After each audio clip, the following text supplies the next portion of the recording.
ঘটনাচড়া মহকুমা এলাকার এক পরিচিত মুখ প্রবীণ সাংবাদিক রবি সিং বর্তমানে গুরুতর কিডনি রোগে আক্রান্ত হয়ে চরম দুরবস্থার মধ্য দিয়ে দিন কাটাচ্ছেন। সম্প্রতি তার কিডনিতে গুরুতর সমস্যা দেখা দিলে চিকিৎসার জন্য ছুটে যেতে হয় আগরতলা, শিলচর, শিলং এবং গুয়াহাটির বিভিন্ন হাসপাতালে।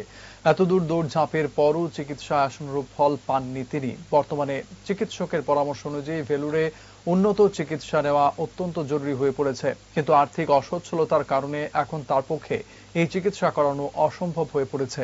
পরিবারের একমাত্র আয় রোজগারের উৎস বন্ধ হয়ে যাওয়ায় গোটা পরিবার এখন চরম সংকটের মধ্যে পড়েছে। তার পরিবারে রয়েছে স্ত্রী ও ছোট ছেলে।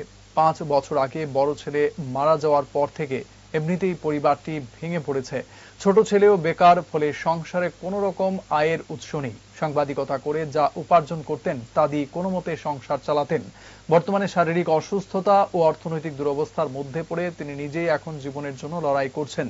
তিনি রাজ্যের সাধারণ মানুষের কাছে আবেদন জানিয়েছেন যেন সকলে মিলে তার চিকিৎসার জন্য একটু সাহায্যের হাত বাড়িয়ে দেন। আমার নাম রবি সিং। আমি দীর্ঘদিন ধরে কিডনির সমস্যায় ভুগছি।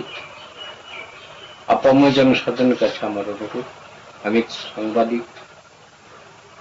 আজকে 40 বছর ধরে আমি সাংবাদিকতা করে আসছি। আমার জমানো যে টাকা ছিল 2.5 লাখ টাকা, নিগ্রিন থেকে আরম্ভ করে গুয়াহাটি, শিলচর সম্পূর্ণ জায়গায় চিকিৎসা করে আমি সুস্থ হতে পারিনি। এখন সর্বহারা হয়ে আছে আমি। তাই আপাময় জনসাধারণের কাছে আমার অনুরোধ, আমাকে যাতে সাহায্যের হাত বাড়িয়ে দেন, যাতে আমি চিকিৎসা করতে পারি বাইরে বা বহিরাজ্যে গিয়ে। সবার কাছে আমার করজোড়ে অনুরোধ।